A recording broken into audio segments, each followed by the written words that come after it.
Dr. Solera, muito obrigado por me receber, abrir o espaço dentro da sua agenda extremamente corrida. A gente já vem conversando há alguns dias, né?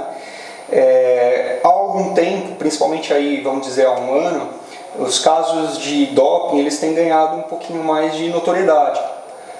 Principalmente quando a gente fala de ciclismo, né? Porque alguns atletas eles foram pegos e recentemente, de um ano para cá, né, atletas importantes, atletas com repercussão dentro da modalidade no ciclismo, e recentemente houve o teste, né, lá no Letap Brasil, em Campos do Jordão.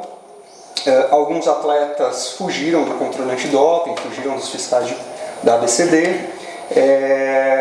Essa relação que existe, né, do doping com o ciclismo, quando a gente pensa historicamente, ela tem algumas relações interessantes, né? Muitas vezes as pessoas falam que o ciclismo é o esporte que mais tem doping, ou confundem aí, né? Começam a relacionar o ciclismo com o doping, justamente por causa de uma relação histórica, né? Se a gente pensar lá em 1900, por volta de 1900 na Europa, atletas de ciclismo se utilizavam de nitroglicerina como vasodilatadora para melhorar desempenho. Atletas morreram fazendo a mistura aí de anfetamina com cafeína, né? Então se confunde bastante essa relação do esporte com o doping, infelizmente. Primeira pergunta que eu tenho para o senhor qual que é a incidência de doping no esporte de uma forma geral, nos esportes, né, de uma forma geral? Qual que é o esporte que mais apresenta casos de doping? Qual é o esporte que menos apresenta? Qual é o esporte que mais testa? Qual que é o menos que testa?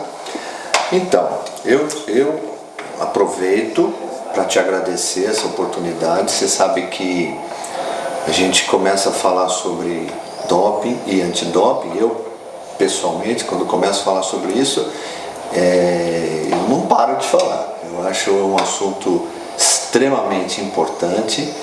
É um assunto que, na minha vida profissional hoje, representa quase que 90% do meu tempo. Me dedico a essa atividade com muito afinco, muita vontade, muito empenho, porque fazer antidoping ou praticar a antidopagem é uma coisa que a gente tem que fazer todos os dias. Enquanto a gente puder fazer a antidopagem, a gente está orientando, a gente está ensinando. Nós temos esportes que levam a fama de esportes sujos, de esportes que tem muito controle, muito exame de doping positivo, né? Mas a gente tem que lembrar algumas situações pontuais. Quando você tem um caso positivo, você dificilmente tem uma equipe positiva e, portanto, você não tem um esporte positivo na antidopagem. Muitas vezes é um atleta que faz parte de uma equipe, que faz parte de um grupo de esportistas que praticam aquele tipo de esporte, e esse atleta é uma pessoa conhecida e esse atleta acaba virando uma referência negativa, digamos assim, né?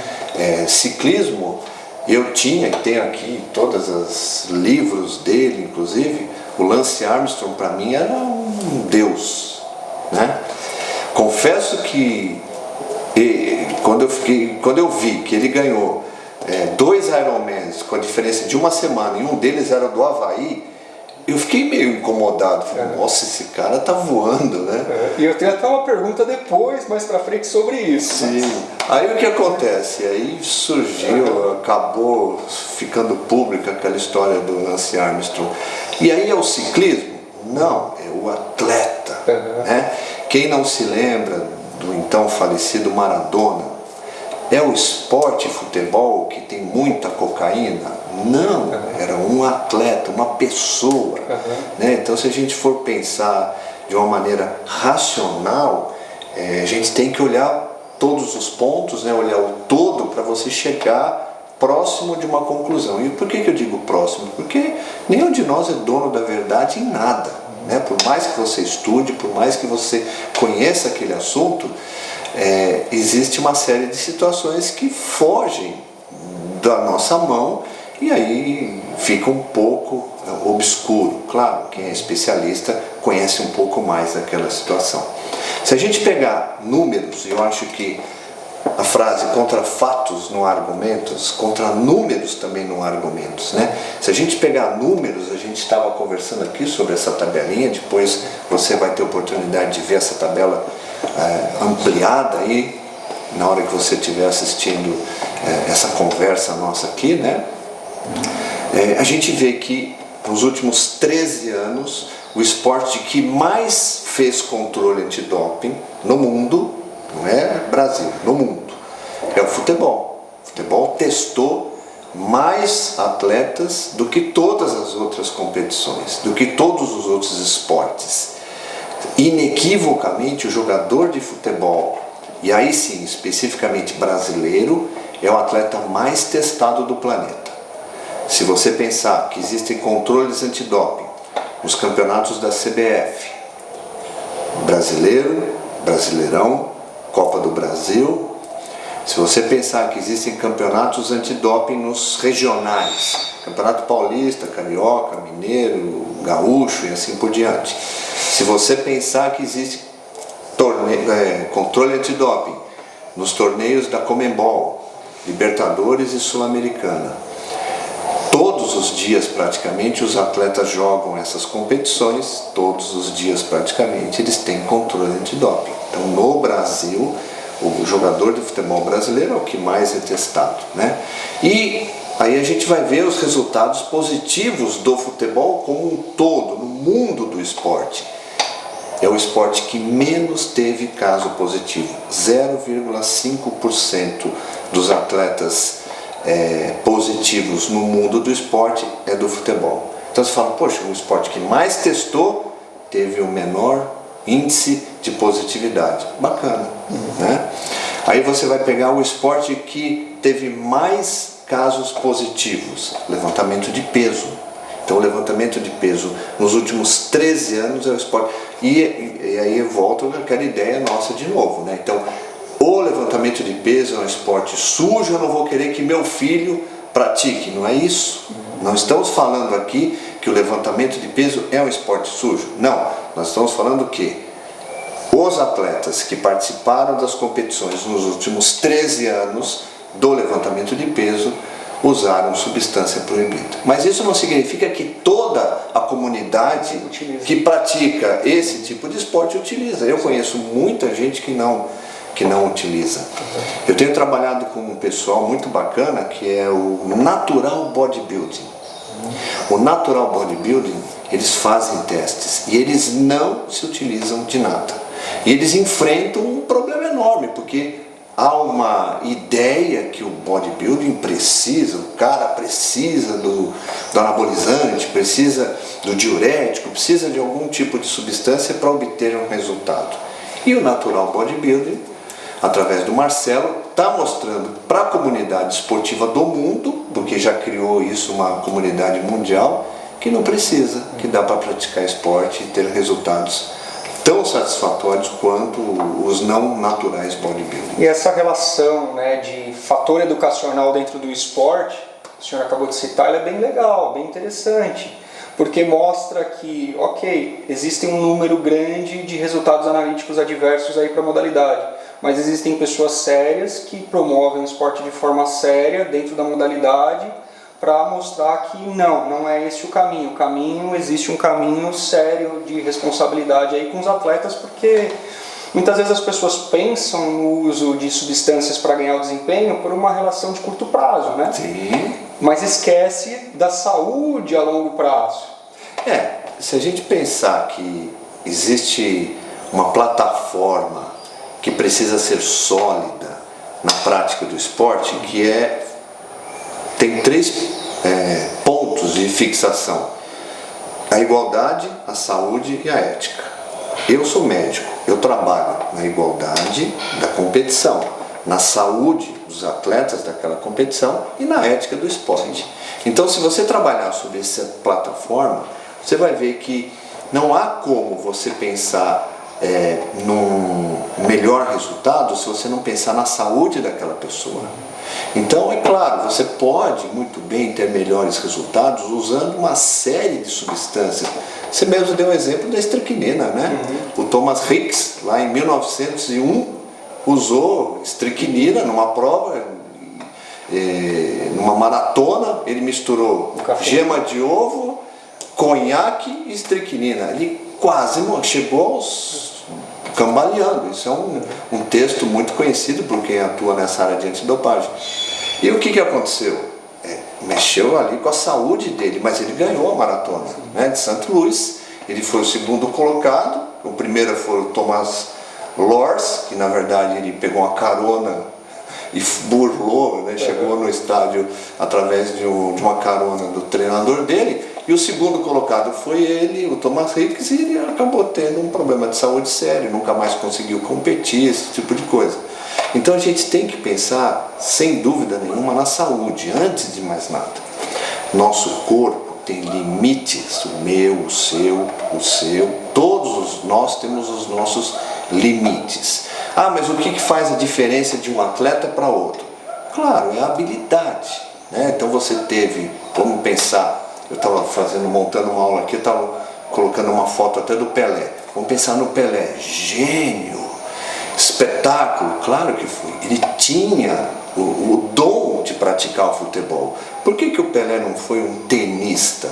Porque ele não tinha o dom de ser tenista, ele tinha o dom de praticar futebol. Então isso já é uma coisa natural. Com isso ninguém mexe. Se eu quiser virar, por exemplo, um nadador, eu não vou conseguir. Por mais que eu treine, por mais que eu use alguma substância proibida, eu não tenho o dom.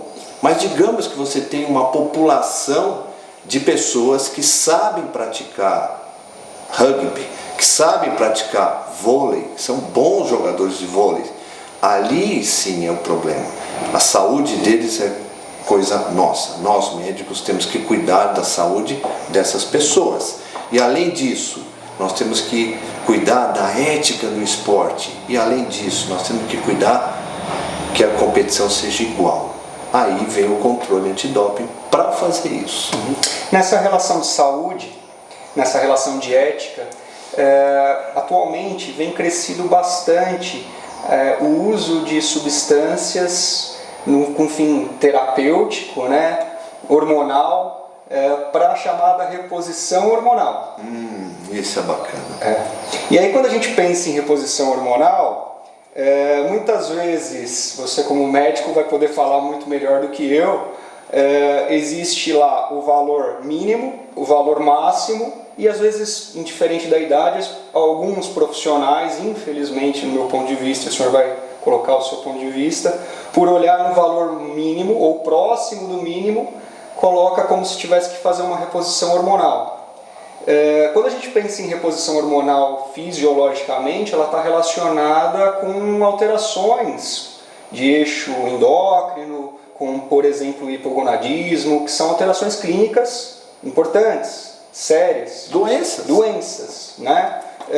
Como é que fica nessa pessoa que simplesmente está com um valor um pouquinho mais baixo, indiferente da idade, e aí um profissional fala, vamos fazer uma terapia de reposição hormonal? Olha, vocês devem estar acompanhando que o Conselho Federal de Medicina tem uma Câmara Técnica de Medicina do Esporte. Eu faço parte dessa Câmara Técnica. Somos 11 médicos que trabalhamos pelo esporte no Conselho Federal de Medicina. E nós estamos tentando votar que o uso de hormônio, por exemplo, anabolizantes, testosterona, só tenha possibilidade no território brasileiro, através de uma receita médica, para um tratamento médico, uso terapêutico. O que é o uso terapêutico? Você tem uma doença, você vai usar esse medicamento. Para vocês terem uma ideia como é absurdo essa história de reposição hormonal, o termo não se restringe ao que acontece realmente, né? Hoje em dia existem alguns profissionais, e a gente pode falar, não estamos especificando quem, mas como existem bons mecânicos, existem maus mecânicos, bons porteiros de prédio, maus dentistas, Bons médicos, maus médicos, a gente sabe que existe aquele profissional que opta por fazer o que não é o mais adequado para a saúde daquele paciente. A gente sabe disso, tá? O que acontece? Você vai a um profissional, a um colega médico, e esse colega resolve fazer a reposição hormonal. Eu diria, você tem uma deficiência hormonal que precisa repor. É muito difícil você ter um paciente que não tenha simplesmente a produção de testosterona, salvo hipogonadismo, salvo a questão da idade. O cara está com 60 anos, tem uma produção menor de testosterona, mas o que a gente vê são esses jovens de academia, esses rapazes de 20, 25, 30 anos usando PET da beleza, usando uma série de substâncias que são nocivas à saúde.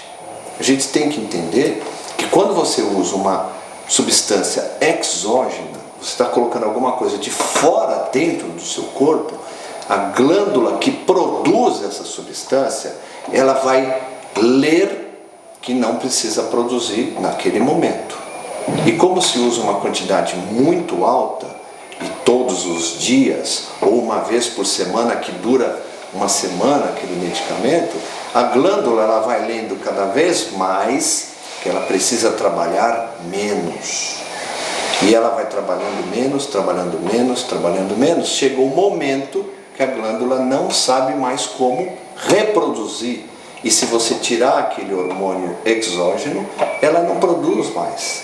Então esse é o principal motivo que a gente fala: vamos dar GH para um moleque de 14 anos? Ele não tem problema de estatura, ele não tem problema de produção do GH, e as pessoas estão dando GH. Eu já ouvi de pais falarem para mim que, olha, ele está tomando GH porque o jogador fulano de tal tratou com GH. Isso é um absurdo. GH é uma substância proibida.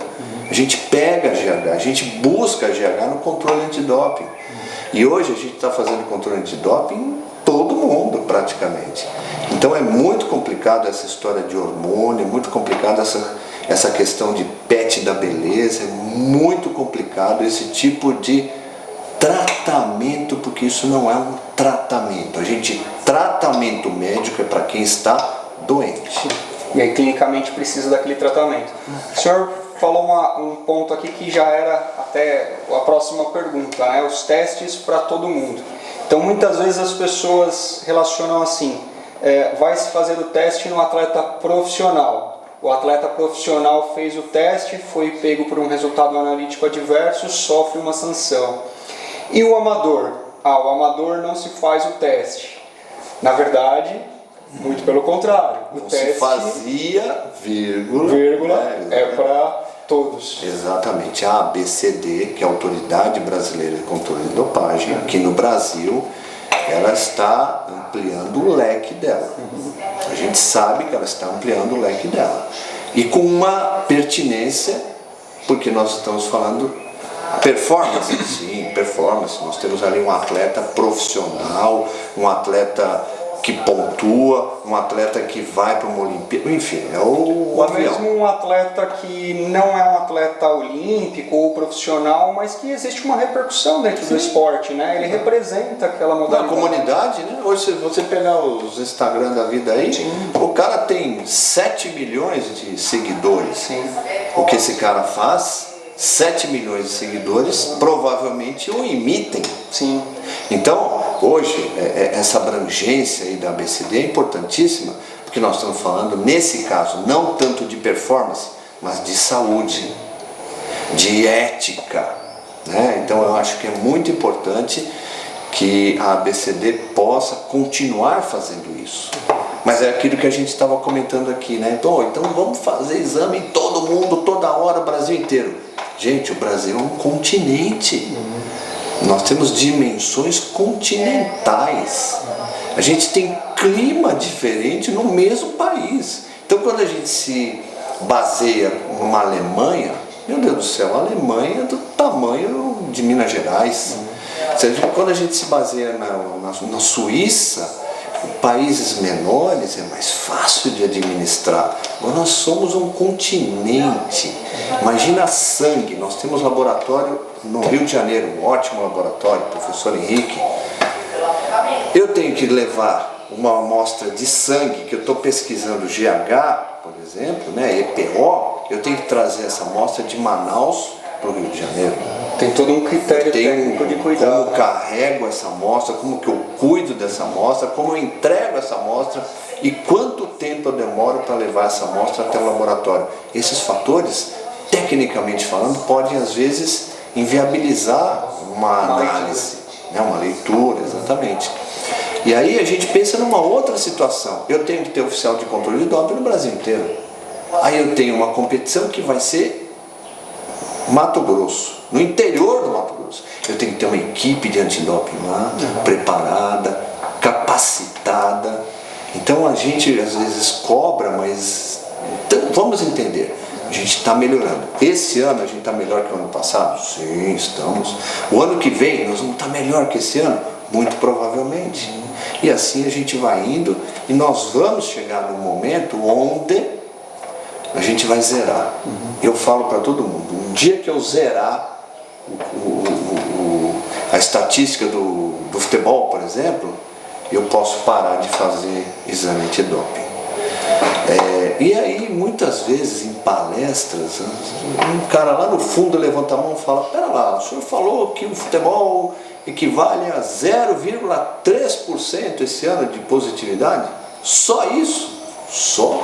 Pela população de atletas que existe, quando nós temos 70 mil praticantes de futebol, 0,3%. Um caso já não é bom. Então a gente tem que buscar, claro, hipotético, utopia, mas a gente tem que buscar zerar. O dia que eu zerar, a gente, conseguimos. E o fator educacional ele é muito importante. O senhor até mostrou aí uma série de relatórios analíticos, né? Que mesmo com o número de testes que existem no mundo inteiro, relatórios da OADA mostram que existe um número que é pertinente de resultados positivos, e essa relação educacional ela busca justamente mostrar os riscos que se tem para o atleta, para a modalidade, para o esporte. E aí vem uma pergunta, né? Resultado positivo vai variar, né, da penalização de acordo com a substância que o atleta foi pego.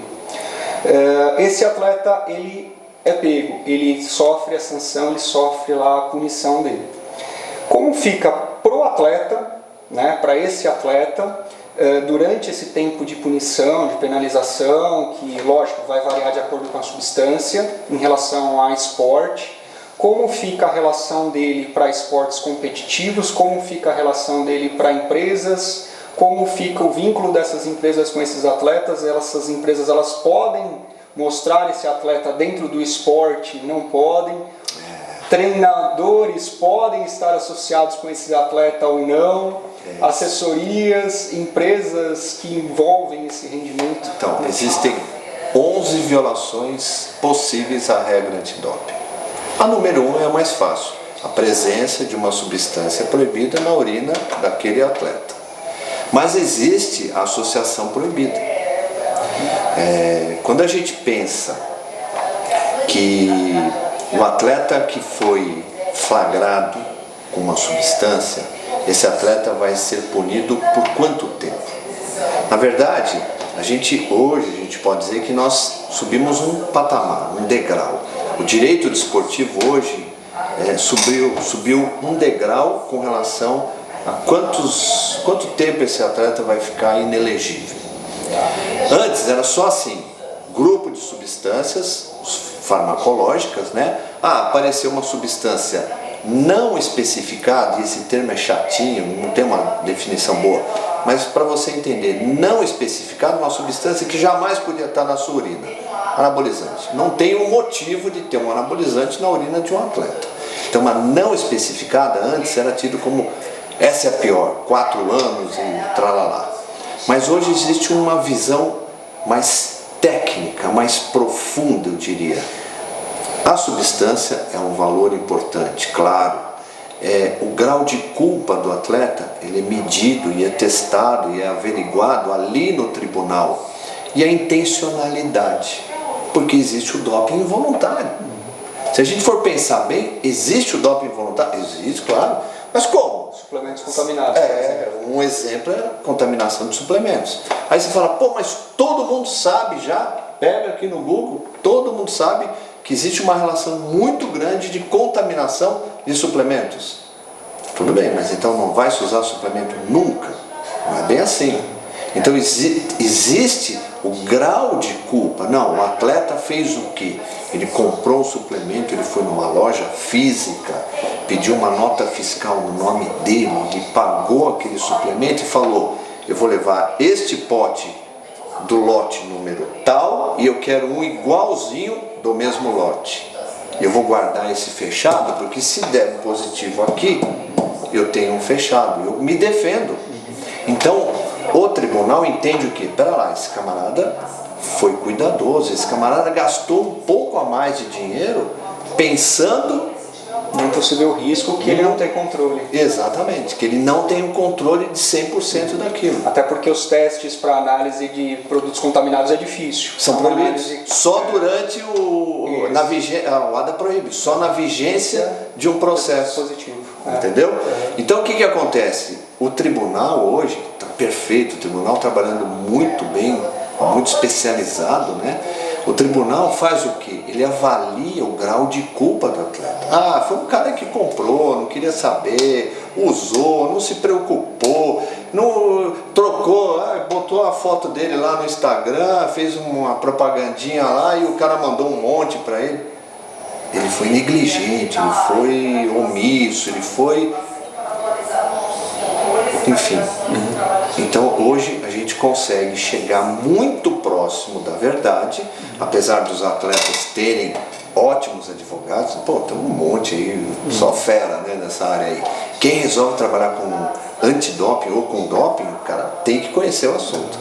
Apesar de ter muitos bons advogados, o tribunal também está muito bem preparado. Então o atleta, quando vai para lá, a gestão de resultados já foi muito bem feita, que é dentro da ABCD, que é um departamento chamado Gestão de Resultados. Ela avalia cada caso, cada situação, e quando aquilo chega no tribunal é para definir realmente o período que ele vai ficar afastado ou não. Então, eu costumo dizer, um resultado analítico adverso, o tal do RAA, não é matematicamente um positivo. Por isso que nesta fase do RAA ainda há o sigilo. Porque você ter o seu nome ligado a uma cocaína, pera lá, né? Isso dá repercussão na sua família, enfim, tudo quanto é o que você falou das empresas que te patrocinam. Pera lá, eu estou patrocinando um cara que vai responder por cocaína. Então, até o momento do sigilo ali, até aquele momento do RAA, realmente se configurar um positivo, o nome do atleta é protegido. A partir dali, julgou, olha, realmente ele usou cocaína, realmente ele usou um anabolizante, realmente ele usou um estimulante, ele usou a partir dali, ele vai responder por aquilo. E aí, como você me perguntou, como ele responde perante o patrocinador dele? Velho, tem que ter uma cláusula contratual. Eu diria que todo patrocínio deveria ter uma cláusula ali, ó. Se você cometer esse tipo de fraude, eu não patrocino mais você. Se eu sou dono de uma empresa, né? Eu não colocaria dinheiro numa pessoa assim.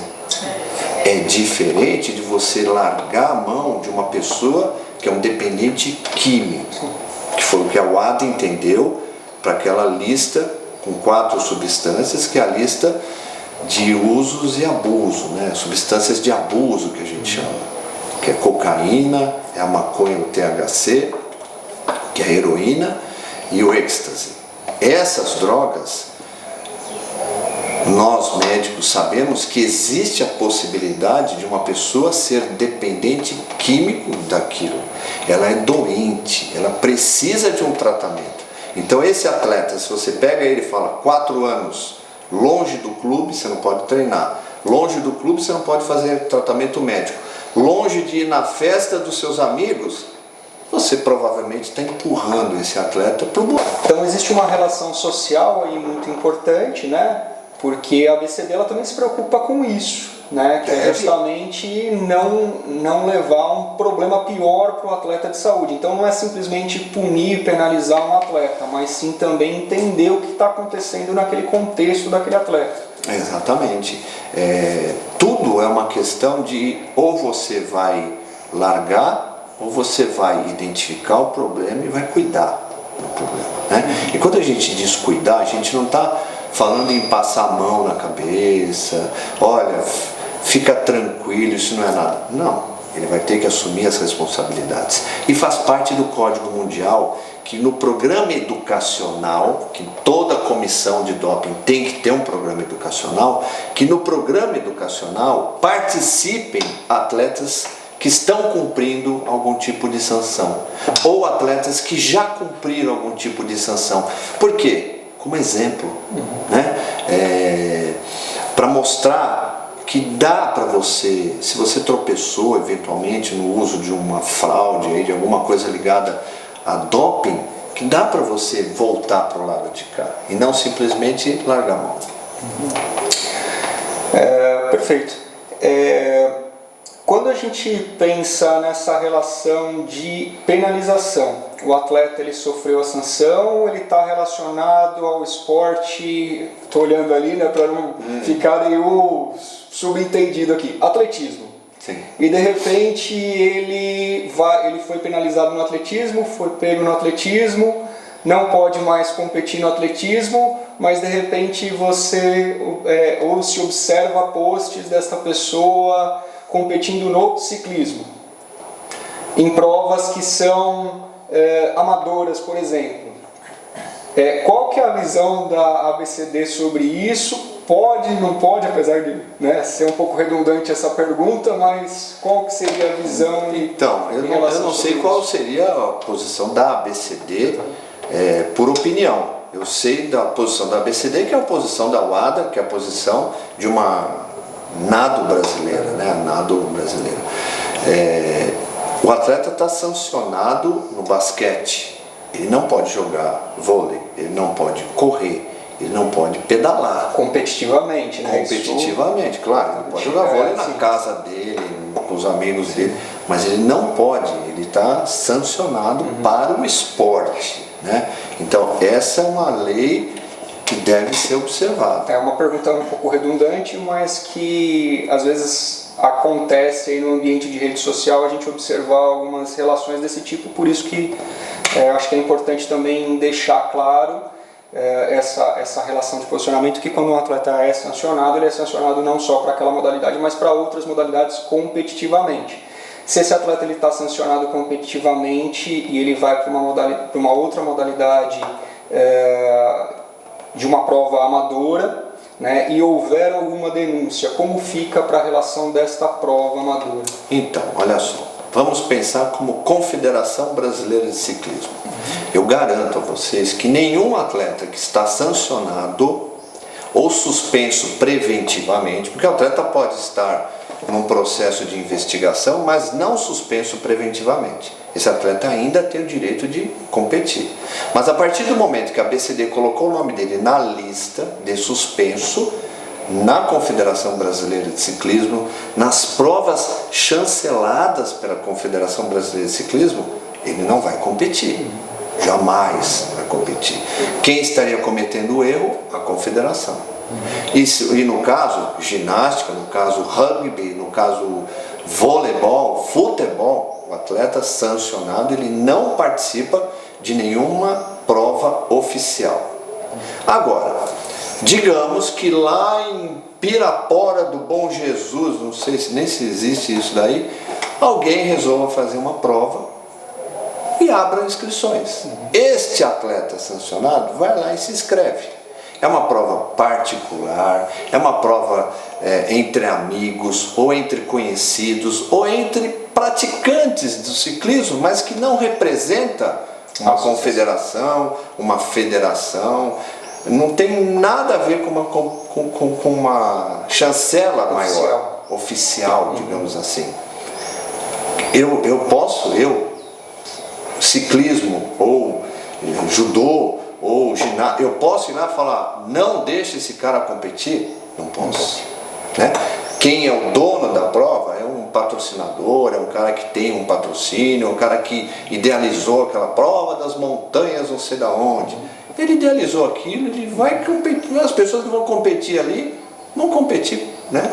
Ah, vão ganhar medalha, mas tem um prêmio, o cara vai dar um prêmio, mas entendam bem, nós estamos falando de uma coisa maior.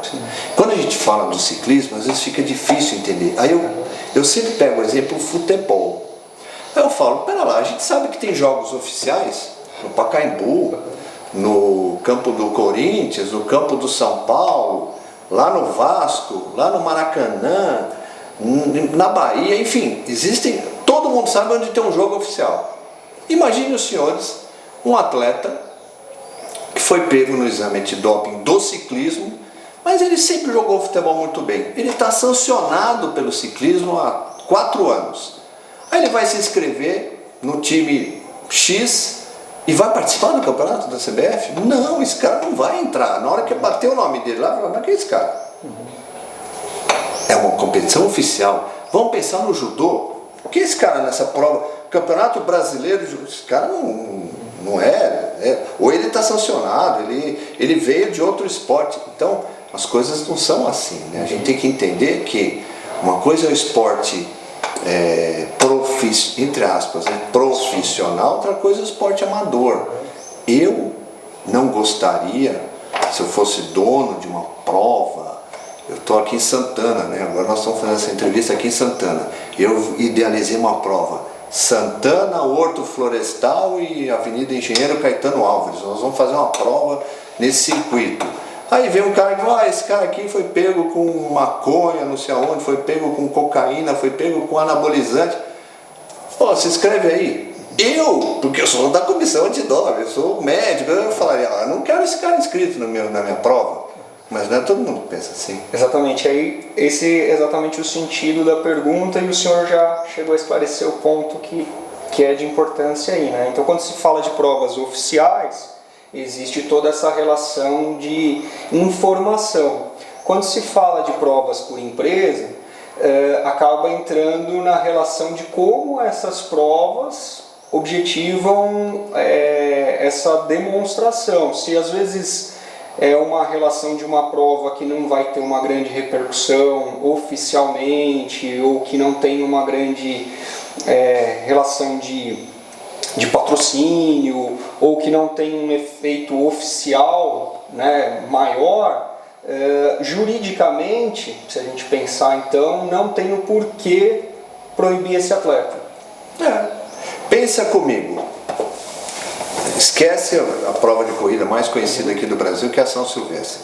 Pensa maratona, sei lá, não vamos usar nome de empresa nenhuma, mas tem uma série de maratonas com a marca da empresa tal, só para chamar né? Tem uma loja aqui de roupa que faz maratona, não é só a maratona, 42 quilômetros, tem a prova dos 5K, tem a prova dos 10K, dos 21 e a da maratona. No mesmo dia corre todo mundo, sai lá do Pacaembu, passa ali pelo Minhocão, volta, não sei o que lá. Essa é uma prova conhecidíssima aqui. Tem algum prêmio? Não, só medalha. A maioria faz chegar para ganhar a medalha e pegar a banana. A gente sempre, banana ou uma maçã, sempre tem um lance assim. Agora, congela a prova, lá em cima, congela e olha aquele mundaréu de entrada. 2.000 inscritos, pô, que prova legal, né? Desses 2.000 inscritos na prova no domingo, daquela foto que você fez congelada, quantos ali você chutaria que no sábado à noite saiu, cheirou cocaína com os amigos e está ali participando da prova? Tem gente, tem gente. Não, a gente não pode dizer nenhum, ali é só saúde. Não, tem gente ali que cheirou cocaína na noite anterior. Tem gente ali que usou um medicamento que tinha isometepteno, que ele teve dor de cabeça. Esses analgésicos que todo mundo conhece aí. Usou um anti-inflamatório esteroidal. Um anti-inflamatório esteroidal. Ou é um cara que está usando o pet da beleza, está bonitão, treina na academia, forte, mas ele usa testosterona porque ele quer ficar bonito. Ele está competindo. Agora, se você falar, não, você aqui, vem cá, você não pode competir, eu falo, como não posso competir? Paguei a minha inscrição, não vivo disso, eu sou empresário, sou médico, né? Sou engenheiro, sou jornalista. E cara, ninguém interessa o que eu faço. Eu vim aqui correr, não estou prejudicando a vida de ninguém, entre aspas. Não vou ter um resultado expressivo para... ninguém vai ver que eu vou chegar em primeiro e vai falar, você pode correr no Mundial, não sei das quantas, vem treinar comigo, não é nada disso, né? Essa pergunta ficou muito bem esclarecida porque existe sempre, né, esse outro lado, existe às vezes esse apontamento, e quando a gente olha para uma relação jurídica, ela é muito mais ampla. Então a gente tem que ter um pouco de atenção quando a gente pensa nessa questão, né, e até os cuidados que existem com isso. Existe um trabalho muito sério da ABCD, né? Existe uma relação muito importante de trazer o esporte com saúde, com qualidade de vida, mas também existe toda uma relação jurídica, né? Não só da ABCD, mas de todos os outros órgãos jurídicos aí que vão regulamentar, né, toda essa relação. Por isso que a pergunta ela se faz importante para a gente tentar chegar né, e eu acredito que chegou num esclarecimento. Eu acho interessante porque assim, vamos pensar no álcool. Eu não dirijo se eu bebi. Jamais. Você pode falar assim, força de expressão? Não. Jamais. Eu nunca dirigi depois de beber uma cerveja. Meus filhos, eu sempre orientei, não. Mas nem nos meus filhos eu posso exigir cartesianamente. Olha, se você não é meu filho mais, não fale comigo. Não. A gente fala, a gente orienta, a gente torce para que respeite essa lei, essa regra. Os meus pacientes, atletas, é a mesma coisa. Torço para que nenhum deles use nenhuma substância proibida. Eu oriento, eu mostro o caminho correto. Nas palestras que eu dou, dezenas de palestras, eu mostro o caminho correto. Mas eu não posso exigir. Quem sou eu para falar? Não existe isso. Eu só falo isso porque tem um atleta profissional, estou no tribunal representando aquela confederação e eu olho para o atleta e eu brinco nas palestras assim. Você conseguiu ser pego com maconha? Conseguiu, velho. Eu dei aula, eu te avisei, eu orientei. Não pega carona com os caras fumando maconha que pode dar nível. E você conseguiu, cara. Então aí é uma outra pegada, né? Outra realidade, uma outra pegada, né? Mas a gente tem, a gente pode até, a gente tem que saber até onde a gente pode ir, né? Senão a gente, além do que a gente comete algum crime, né?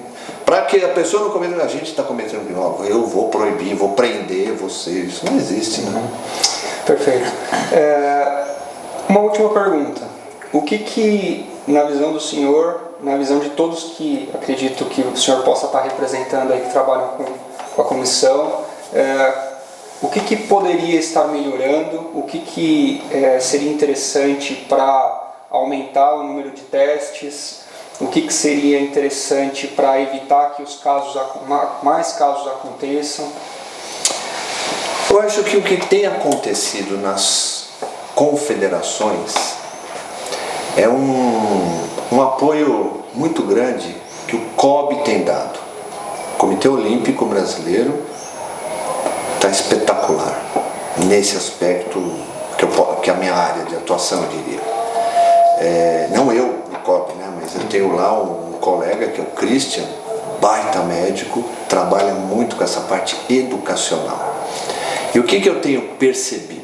A exemplo do COB, as confederações, muitas já criaram, outras estão criando um comitê de integridade. Isso é necessário.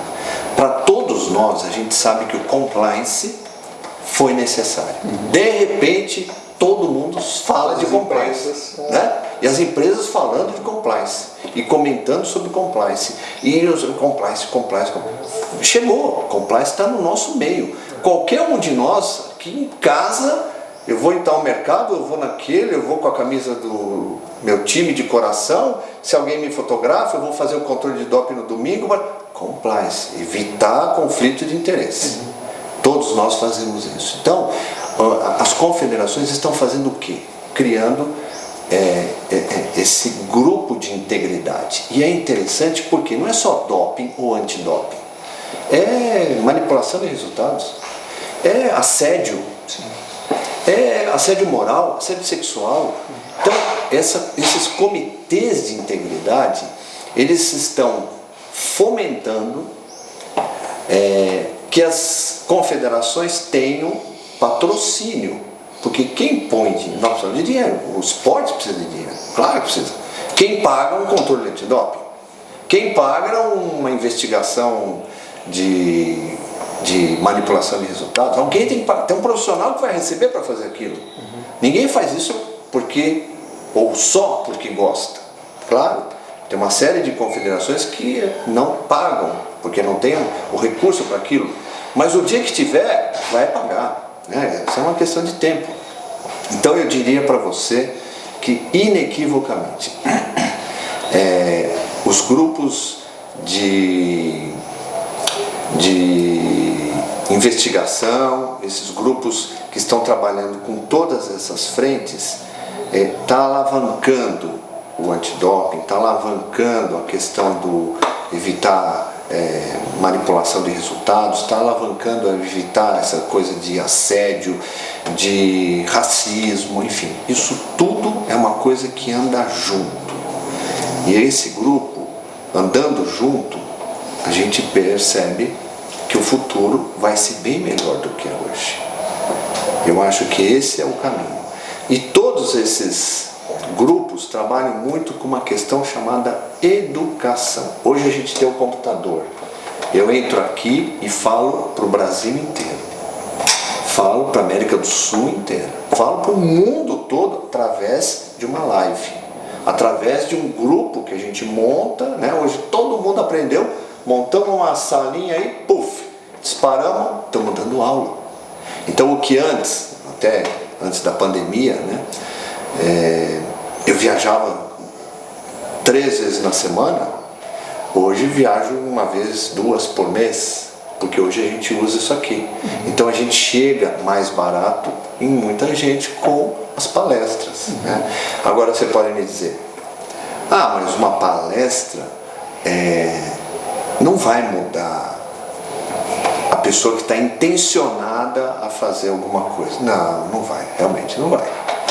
Mais uma palestra, mais 2, mais 3 pessoas falando sobre o assunto, o jornalismo nos ajudando, o poder que o jornalista tem de trabalhar junto, de levar a notícia, levar a matéria de uma maneira bacana, aquilo que a gente estava falando, tem que ser um negócio bacana, não tem, né? A gente não está aqui para defender ninguém, nem acusar ninguém, estamos aqui para dizer, olha, tem um caminho certo, minha gente. Então eu acho que esse caminho dos grupos de integridade, trabalhando em conjunto com o jornalismo, a gente vai melhorar. Perfeito, muito obrigado pela atenção, muito obrigado pela disposição de abrir as portas aqui para a gente poder fazer esse bate-papo. Eu te agradeço.